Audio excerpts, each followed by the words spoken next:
இன்னைக்கு மாம்ஸ் மேஜிக்கில் கேரளா ஸ்டைலில் பீஃப் விந்தாலு. சின்ன வெங்காயத்தை இதே மாதிரி பொடிசாக கட் பண்ணிக்கோங்க.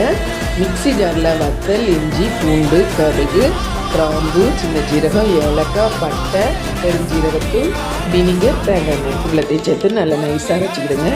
இப்போ குக்கரில் தேங்காய் எண்ணெய் ஊற்றி பச்சை மிளகாய், இஞ்சி பூண்டு பேஸ்ட், கருவேப்பிலை, அப்புறம் பொடியாக நறுக்கிற சின்ன வெங்காயம் சேர்த்து வதக்குங்க.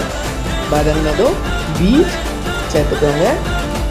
பீஃபு கூட இப்போ அரைச்ச மசாலாவையும் சேர்த்து நல்லா மிக்ஸ் பண்ணி விடுங்க. இப்போ ஒரு கப் தண்ணி, தேவையான அளவு உப்பையும் சேர்த்து குக்கரில் 8 விசில் வச்சு விடுங்க. அவ்வளோதான். ப்ரெஷர் குறைஞ்சதும் ஓப்பன் பண்ணால் சும்மா காரச்சாரமான பீஃப் விந்தாலு மணக்க மணக்க ரெடி. உங்களுக்கு இந்த பீஃப் விந்தாலு பிடிச்சிருந்ததுன்னா லைக் பண்ணுங்கள். அப்படியே இந்த பெல் ஐக்கானையும் தட்டி விடுங்க. ஃபுல் வீடியோவுக்கு கீழே உள்ள லிங்கை கிளிக் பண்ணுங்கள்.